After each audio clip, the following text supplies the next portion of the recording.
Hello student, welcome to my channel sermon lecturer. आज का ये वीडियो क्लास 10 हिंदी के लिए सबसे ज्यादा इंपॉर्टेंट है। अगर आपने हिंदी में अभी तक कुछ नहीं पढ़ा है, ठीक है, तो आज की इस वीडियो को लास्ट तक जरूर देखना। मैं आप लोगों को केवल 15 महत्वपूर्ण टॉपिक बताऊंगा। अगर वो टॉपिक आप पढ़ लेते हो तो हिंदी में आप 70 में 70 लाने से कोई नहीं रोक सकता। ये वीडियो सबसे ज्यादा इंपॉर्टेंट है और आपसे रिक्वेस्ट है कि आज की इस वीडियो को लास्ट तक देखना। अगर आपने हिंदी में अब तक कुछ नहीं पढ़ा है तो ये वीडियो देखो। मैं गारंटी के साथ कह सकता हूं आप 95% हिंदी में लाओगे, क्योंकि ऐसे पढ़कर स्टूडेंट ने 99 मार्क्स तक लाया है। ठीक है, जैसा मैं आपको बताने वाला हूं। तो 10th हिंदी, क्लास 10 हिंदी 2023 में आप 70 में 70 नंबर लाओगे, जो 15 महत्वपूर्ण टॉपिक बताने वाला हूं। ठीक है, और 10th हिंदी के इन 15 महत्वपूर्ण टॉपिक, जो 15 टॉपिक को पढ़ लो, बस इसके बाद आपको कुछ नहीं पढ़ना है, हिंदी के टॉपर आप ही रहोगे। ठीक है, तो सबसे पहले मैं आपको बता दे रहा हूं, सबसे पहले आपके बोर्ड एग्जाम में क्या आएगा। देखो, हिंदी के महत्वपूर्ण, हिंदी के आपके बहुविकल्पीय प्रश्न, ठीक है, हिंदी के बहुविकल्पीय प्रश्न, और जितने भी बहुविकल्पीय प्रश्न है वो सब पढ़ाने वाला हूं। ऐसा नहीं है कि मैं जो बताऊंगा वही आएगा। ठीक है, आप लोगों को लगातार बहुविकल्पीय प्रश्नों को पढ़ते रहना है। ठीक है, और ये आप लोगों का गद्य और पद्य मिलाकर आपका 10 मार्क्स का आएगा। कितने मार्क्स का आएगा? बोर्ड एग्जाम में 10 मार्क्स का आएगा। ठीक है, गद्य और पद्य मिलाकर। और हां, आपको डेली कम से कम 20 ऑब्जेक्टिव क्वेश्चंस तैयार करने हैं गद्य और पद्य का। ठीक है, आपको डेली ये शेड्यूल बना लो कि हमें डेली इतना पढ़ना है, 20 ऑब्जेक्टिव क्वेश्चंस। तो फिर आप लोगों का ये जो महत्वपूर्ण हिंदी का महत्वपूर्ण आपका बहुविकल्पीय हो जाएगा ना, बहुविकल्पीय कंप्लीट हो जाएगा। अगर आप सुबह ज्यादा से ज्यादा 30 मिनट आपको लगेगा इतना पढ़ने में, तो 30 मिनट आप अपना दे सकते हो इसको पढ़ने में, और आपका 10 नंबर बिल्कुल पक्का हो जाएगा। थोड़ा सा मेहनत करना पड़ेगा, बोर्ड एग्जाम नजदीक है तो आप लोगों को मेहनत करना पड़ेगा। ठीक है, अब आप लोगों को पता है कि आपका रस, छंद, अलंकार ये भी ऑब्जेक्टिव ही आएगा, मतलब बहुविकल्पीय ही आएगा। रस आपका 1 मार्क्स का आएगा, छंद भी आपका 1 ही मार्क्स का आएगा, और अलंकार भी आपका 1 ही मार्क्स का आएगा। मतलब आपका ये 3 मार्क्स रहेगा। ठीक है, ये सब प्लस आपके 3 मार्क्स रहेंगे। मतलब ये आपका 111 यानी कि 3 मार्क्स का आपका आएगा। कौन सा? रस 1 मार्क्स का, छंद 1 मार्क्स का, अलंकार 1 मार्क्स का।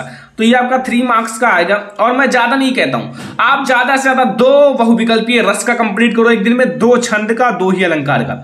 मैं इसमें केवल कह रहा हूं 6 ऑब्जेक्टिव आप इसमें पढ़ लो। 6 ऑब्जेक्टिव केवल कह रहा हूं कि रस, छंद, अलंकार मिलाकर आप 1-1, 2-2 ऑब्जेक्टिव डेली पढ़ो, फिर आपका रस, छंद, अलंकार भी कंप्लीट हो जाएगा। ठीक है, अब आपका आता है उपसर्ग, प्रत्यय, समास एंड तत्सम एवं तद्भव। ये 4 टॉपिक मिलाकर आपके 4 मार्क्स के आएंगे, मतलब 1-1 मार्क्स का हर एक टॉपिक आएगा। ठीक है, हिंदी व्याकरण का। तो ये 4 नंबर का है। अब 4 नंबर के लिए आपको मैं ज्यादा नहीं बता रहा हूं, केवल आप इन चारों को मिलाकर 10 ऑब्जेक्टिव एक दिन में पढ़ लो। 10 ऑब्जेक्टिव एक दिन में पढ़ लो, ज्यादा नहीं बता रहा हूं। आप 20 यहां पढ़ सकते हो, 10 यहां, 30 एंड आप लोग 6 यहां, 36 और 4 यहां से पढ़ लो, यानी कि 40 ऑब्जेक्टिव अगर आप ये पढ़ लेते हो, 4 ऑब्जेक्टिव यहां से, बस ये 40 ऑब्जेक्टिव आप 2 दिन में पढ़ो। एक दिन में नहीं कह रहा हूं, 2 दिन में पढ़ो। ठीक है, तो आपका कंप्लीट हो जाएगा। इसमें आपका 3 चीजें हैं, संधि, शब्द रूप, धातु रूप। ये 3 टॉपिक हैं और इन 3 टॉपिक का 1-1 नंबर का रहेगा। ठीक है, 1-1 नंबर का आपका रहेगा, ऑब्जेक्टिव में आएगा। तो ये आपका देखो, यहां से आपका कितना 10 मार्क्स, यहां से 3। ठीक है, 10 एंड 3 आपका कितना हो गया 13, और 4 यहां से 17 एंड 3 यहां से 20 मार्क्स का आपका ऑब्जेक्टिव क्वेश्चंस आएंगे 2023 बोर्ड एग्जाम में। और मैं कह रहा हूं केवल आप इसको कंप्लीट कर सकते हो। अगर जैसा बता रहा हूं ऐसा पढ़ोगे तो बोर्ड एग्जाम में आप बहुत अच्छे मार्क्स लाओगे, और आप ज्यादा से ज्यादा 10 से 15 एक महीने में कंप्लीट कर सकते हो। ठीक है, आप ज्यादा नहीं, मैं आपको बता रहा हूं, केवल आप 30 मिनट का समय दे, 30 मिनट का समय। ठीक है, 30 मिनट का समय, तो 40 ऑब्जेक्टिव 2 दिन में, यानी कि 20 ऑब्जेक्टिव एक दिन में तैयार करना है। फिर आप 30 मतलब आपका 20 ऑब्जेक्टिव आप 30 मिनट में पढ़ सकते हो। एक ऑब्जेक्टिव को पढ़ने में 1 मिनट लगता है। तो ये है आपका लॉजिक पढ़ने का, टॉपर बनने का। जैसे आपके पढ़ने के तरीका कैसे है। ठीक है, देखो, एक होता है हार्ड वर्क, मतलब हार्ड वर्क करके भी लोग सफल नहीं होते। एक होता है स्मार्ट वर्क, स्मार्ट वर्क करके लोग सफल हो जाते हैं। आप दिन में 10 घंटे, 12 घंटे, 15 घंटे पढ़ लो, फिर भी आपका एग्जाम क्रैक नहीं हो रहा है। लेकिन कोई ऐसा है जो स्मार्ट तरीके से दिन में 2 ही घंटा, 3 ही घंटा, 6 ही घंटा पढ़ रहा है और वो टॉपर बन गया। तो कुछ होते हैं जो आपको स्मार्ट वर्क करने हैं, वो मैं आप लोगों को वीडियो में बताता रहूंगा। ठीक है, अब ये हो गया हमारा ऑब्जेक्टिव का। अब आपका आता है जो महत्वपूर्ण गद्यांश देखेंगे, जितने भी आपके महत्वपूर्ण गद्यांश हैं। देखो, मैं आपको बताता हूं जो आपके महत्वपूर्ण गद्यांश, चैप्टर कौन सा इंपॉर्टेंट है। ठीक है, कौन कौन सा चैप्टर आपको पढ़ना है महत्वपूर्ण गद्यांश के लिए। ठीक है, तो गद्यांश के लिए मैं आपको 2 ही चैप्टर सजेस्ट करूंगा कि ये 2 चैप्टर पढ़ लो, इससे बाहर नहीं आएगा। पहला आपको मित्रता पढ़ना है, दूसरा आपको ममता। ठीक है, मित्रता और ममता चैप्टर, और ये आपके बोर्ड एग्जाम में कितने मार्क्स आएगा 6 मार्क्स का, यानी कि 6 नंबर का आएगा।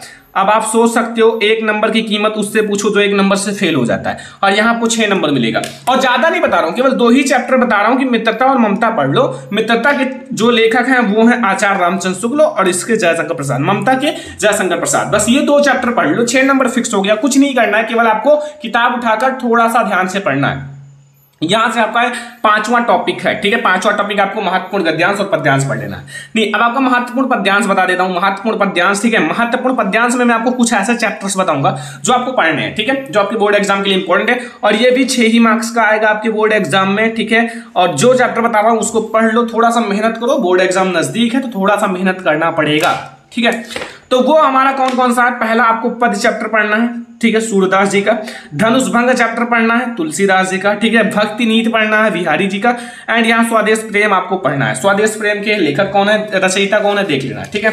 वैसे मैं आपको सजेस्ट कर दूंगा, ठीक है। ओके, तो ये आप लोग ये चैप्टर्स जरूर पढ़ लेना, ठीक है, बहुत ज्यादा इंपॉर्टेंट है। आई होप कि इसके जो है इसको आपको पढ़ लेना। अब हम लोग देखेंगे 7वां नंबर टॉपिक। 7वां नंबर टॉपिक में आपको क्या क्या पढ़ने हैं? 7वां नंबर टॉपिक में मैं आपको 7वें नंबर टॉपिक में ये बताऊंगा कि आप लोग जो आपके लेखक का, महत्वपूर्ण लेखक जितने भी उनके जीवन परिचय, ज्यादा नहीं, मैं आपको ज्यादा नहीं बता रहा हूं कि आप डिप्रेशन में जाओ। देखो, मैं आपको केवल छोटे छोटे चीजें और बहुत कम, मान लो 2 ही जीवन परिचय बता रहा हूं। 2 जीवन परिचय याद करने में ज्यादा, 1 जीवन परिचय 10 मिनट, 2 जीवन परिचय 20 मिनट का काम है, और आपका कितना नंबर पक्का हो जाएगा? 20 मिनट के काम में आपका कितना नंबर पक्का हो जाएगा अगर आप जीवन परिचय पढ़ते हो, ठीक है। एक जीवन परिचय आप लोगों का 5 मार्क्स का आएगा, ठीक है। एक जीवन परिचय 2023 बोर्ड एग्जाम में 5 मार्क्स का आएगा। और यहां से आप लोगों का जो है ना, वहां आपका जैसे ये मेरा लेखक है, फिर आपका कवि है, तो लेखक का 5 नंबर आपका पक्का हो जाएगा, तो 5 मार्क्स तुरंत पक्का हो जाएगा। और केवल 2 जीवन परिचय पढ़ने से। कौन कौन? एक है आचार्य रामचंद्र शुक्ल, एक है जयशंकर प्रसाद। ये 2 जीवन परिचय पढ़ लो, आपका 5 नंबर पक्का हो गया। तो फिर आप लोग पढ़ो अच्छे से, कुछ है नहीं आपको ज्यादा। 1 घंटा समय एक दिन में अगर देते हो हिंदी को, अगर 1 घंटा नहीं आप 30 ही मिनट दे सकते हो, तो फिर हिंदी का टॉपर बनोगे, ठीक है। अब बहुत सारे ऐसे स्टूडेंट हैं सारे सब्जेक्ट को पढ़ते हैं, हिंदी को छोड़ देते हैं। अरे भाई, हिंदी भी तो आपका 70 नंबर का है, क्यों नहीं पढ़ ले? क्या और सब्जेक्ट आपका 200 नंबर का है? नहीं, वो भी 70 ही नंबर का है, तो उसको ज्यादा समय दे दो, इसको कम समय, जबकि दोनों बराबर हैं, दोनों आपके 100 नंबर में से आएंगे, ठीक है। मान लो आप आर्ट को समय नहीं दे रहे हो, तो आर्ट को भी थोड़ा समय दो, वो भी 70 ही नंबर का पेपर है, ठीक है। वो भी इतना इंपॉर्टेंट है जितना आपके लिए मैथ, सामाजिक विज्ञान, हिंदी, इंग्लिश इंपॉर्टेंट है, उतना ज्यादा आर्ट भी इंपॉर्टेंट है, संस्कृत भी इंपॉर्टेंट है, तो समय दो, ठीक है। तो ये हमारा लेखक का जीवन परिचय हो गया। अब हम लोग देखेंगे कवि का जीवन परिचय। कवि के जीवन परिचय में कुछ नहीं है, आपको ये भी 5 मार्क्स का आएगा, आपको रचनाएं भी याद कर लेना है 5 मार्क्स का। देखो, इसमें आपको पहला सूरदास जी का कंप्लीट करना है, सूरदास जी का जीवन परिचय। दूसरा है तुलसीदास जी का, इसको कंप्लीट करना। तीसरा है महादेव वर्मा। मतलब ये 3 ऐसा जीवन परिचय है जो आपको 5 नंबर फिक्स करा सकते हैं। थोड़ा सा मेहनत करना पड़ेगा। मैंने इसको भी पढ़ा दिया, इसको भी पढ़ा दिया, इसको भी पढ़ा दिया है, तीनों को पढ़ा रखा है, ऐसा नहीं कि नहीं पढ़ा रखा है, तीनों को पढ़ा रखा है, ठीक है। तो तीनों को पढ़ा रखा है, तो आपको पढ़ने की जरूरत है। मैं तो मेहनत ऑलरेडी कर चुका हूं, अब आप लोगों की मेहनत करने की बारी है। आप लोग पढ़ने के लिए तैयार हो तो मैं पढ़ाने के लिए तैयार हूं, ठीक है। जैसे आपको पढ़ना है सूरदास जी का जीवन परिचय, तो आप लिख देना सूरदास का जीवन परिचय बाई सरमन लेक्चरर, ठीक है। लास्ट में जोड़ देना, हमारा वीडियो आपके सामने आ जाएगा अगर हमसे पढ़ना चाहते हो तो, ठीक है। अगला हमारा 9वां नंबर टॉपिक है महत्वपूर्ण संस्कृत गद्यांश। देखो, आपका महत्वपूर्ण संस्कृत गद्यांश अलग है, ठीक है। संस्कृत का गद्यांश और संस्कृत का पद्यांश अलग कर दिया गया। ये आपका अलग से जैसे आपका गद्यांश है, ये 5 मार्क्स का आएगा बोर्ड एग्जाम में, 5 मार्क्स का, और पद्यांश भी अलग कर दिया गया 5 मार्क्स का, तो काफी इजी कर दिया गया। ज्यादा ज्यादा 4 से 5 चैप्टर हैं, उसी में से 10 नंबर ये, और श्लोक 13, श्लोक आपका कितना नंबर का आएगा? 2 नंबर का, 12, और 4 नंबर का आपका प्रश्न, संस्कृत का प्रश्न उत्तर आएंगे, तो 12 और 4 16 नंबर का। ज्यादा ज्यादा 3 से 4 चैप्टर, 4 से 5 चैप्टर, बस 16 नंबर, ठीक है। तो इसके लिए आपको वाराणसी चैप्टर पढ़ना इंपॉर्टेंट है, वीर वीरण पूज्यते और भारतीय संस्कृति है, ठीक है। ये आपका गद्यांश के लिए बता रहा हूँ, गद्यांश के लिए, जो गद्यांश होते हैं ना उसके लिए, जैसे आपका हिंदी में गद्यांश पद्यांश होता है, वैसा संस्कृत में भी गद्यांश पद्यांश होता है। तो ये चैप्टर आप पढ़ लेना, फिर इसके बाद कुछ नहीं बचेगा, आपका पूरा कंप्लीट हो जाएगा, ठीक है। अब आपका पद्यांश आ गया, जो हिंदी आपका महत्वपूर्ण संस्कृत के पद्यांश, ये भी बोर्ड एग्जाम में 5 ही मार्क्स के आएंगे। तो ऐसा नहीं है कि आप गद्यांश पढ़ो तो पद्यांश ना पढ़ो, दोनों को पढ़ना पड़ेगा, ठीक है। तो इसके लिए आपका चैप्टर है वीरः वीरेण पूज्यते, जो गद्यांश में इंपॉर्टेंट है वो पद्यांश में भी इंपॉर्टेंट है। और आपका भारतीय संस्कृति जो गद्यांश में इंपॉर्टेंट है वही पद्यांश में भी लगभग सेम ही है। तो अगर इसमें पढ़ोगे तो इसमें भी आपका कंप्लीट होता चला जाए। और जीवन सूत्राणी ये अलग से मैं जोड़ रहा हूं किसके लिए, पद्यांश के लिए, ठीक है। तो ये चैप्टर मैं अलग से जोड़ रहा हूं कि आप इन दोनों को तो सेम है, जो आप गद्यांश में पढ़ोगे वही पद्यांश में, और ये चैप्टर आप अलग से पढ़ लेना, ठीक है। बस आपका सारा कंप्लीट हो गया, गद्यांश भी कंप्लीट हो गया, पद्यांश भी, और यहां से आपका 10 मार्क्स फिक्स हो जाएगा तुरंत, ठीक है। अब आप लोग देखो एक श्लोक के लिए बहुत ज्यादा इंपॉर्टेंट बात है कि श्लोक आपको लिखना है, एक श्लोक लिखना है जो प्रश्न पत्र में ना हो। प्रश्न पत्र में आपका 2 श्लोक रहेगा, जैसा इसमें रहे ना कि पद्यांश में 2 श्लोक रहेगा, अब उसमें आपको एक श्लोक लिखना है उन दोनों को छोड़कर, ठीक है।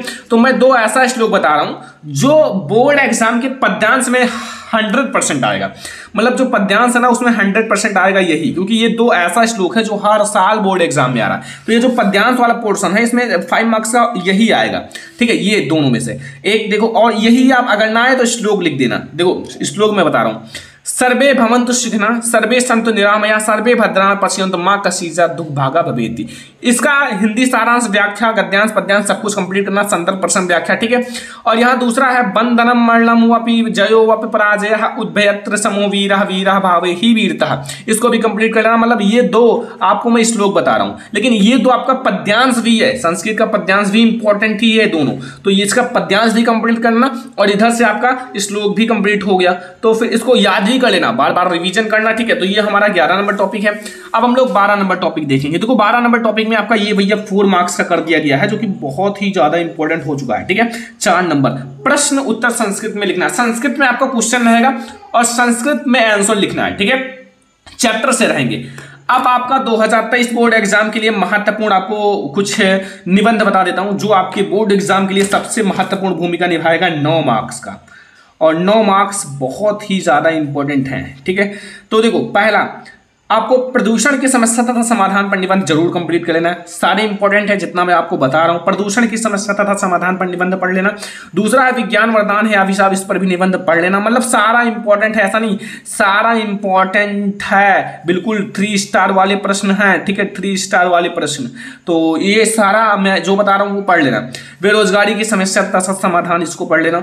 और बेटी बचाओ बेटी पढ़ाओ, जो बेटी बचाओ बेटी पढ़ाओ एक नई निबंध जोड़ा गया है जो बोर्ड एग्जाम के लिए इंपॉर्टेंट है। और वृक्षारोपण का महत्व, जो वृक्षारोपण है, वृक्ष को लगाने से क्या महत्व है उसके बारे में बताना। तो ये 5 ऐसा निबंध है जो बोर्ड एग्जाम में हर साल आता है, इसलिए मैं आपको बता दिया कि इसको आप जरूर पढ़ लेना। जब आप पढ़ लोगे तो अच्छा रहेगा। अब एक लास्ट आता है खंड काव्य। खंड काव्य बोर्ड एग्जाम में 3 मार्क्स का आता है। तो खंड काव्य हर एक जिले में अलग अलग आता है, ठीक है। मैं बता दूंगा बाद में कहाँ कौन सा आता है, लेकिन अगर आप एक विद्या क्वेश्चन बैंक ले रखे हो तो उसमें पता रहेगा कि कहाँ कौन सा खंड का भी आता है। या फिर जो टीचर आपको पढ़ा चुके हैं उनसे पहले पेपर दे चुके होंगे बहुत सारे स्टूडेंट, तो उनसे पूछ सकते हो, ठीक है, सर यहाँ कौन सा खंड का आता है, तो वो बता देंगे, ठीक है। हमारे यहाँ ज्योति जवाहर आता है। अब ये 15 नंबर टॉपिक क्या बता रहा हूँ, देखो 15 नंबर टॉपिक सबसे ज्यादा इंपॉर्टेंट है, ठीक है। हिंदी में 100 में 90 अंक, कैसे सोचा है? मैंने भी सोचा नहीं था, बट क्या हुआ कि अगले साल जो इसके पिछले वाले साल, ठीक है, पिछले वाले साल क्या हुआ कि बहुत सारे स्टूडेंट ने स्क्रीनशॉट भेजा और 99 मार्क्स। मैं तो देखकर यार तंग हो गया कि इतने नंबर, ठीक है। मैंने खुद के इतने नंबर, इतना कहाँ, मेरा तो 91 ऐसे कुछ था नंबर, ठीक है। तो लेकिन हिंदी में 99 मार्क्स। अब वो बता रहे हैं सर, मतलब जो मैंने बताया था वही याद किए थे, ठीक है। और मैं आपको जब बोर्ड का लास्ट टाइम होता है ना तो पूरा मैराथन वीडियोस 2-2 घंटे का और सारा आपका हिंदी एक ही 2 ही वीडियो में खत्म कर देता हूं, ठीक है। तो ये कैसे लाना है, इसके लिए जो जो मैंने टॉपिक बताया उसको पढ़ो। जैसा मैंने बताया है कि एक दिन में 20 ऑब्जेक्टिव, 2 दिन में 40 ऑब्जेक्टिव, उसको थोड़ा फोकस करो, पढ़ो, ठीक है। ये नहीं आप 100 में 100 लाओगे, लेकिन राइटिंग अच्छी हो, सब कुछ अच्छा हो तो ये कर सकते हो, टॉपर बन सकते हो, अच्छे मार्क्स ला सकते हो, कोई बड़ी बात नहीं है, ठीक है। तो ये वीडियो पसंद आए हो लाइक कर दो, शेयर कर दो अपने फ्रेंड्स के साथ, चैनल बनाओ सब्सक्राइब करना, और ये 15 टॉपिक पढ़ लेना, ठीक है। और एक शेयर फ्रेंड्स के साथ अपने जरूर करना ताकि वो भी इस वीडियो को देख सकें। चलो फिर मिलते हैं नेक्स्ट इंपॉर्टेंट वीडियो में, तब तक के लिए धन्यवाद।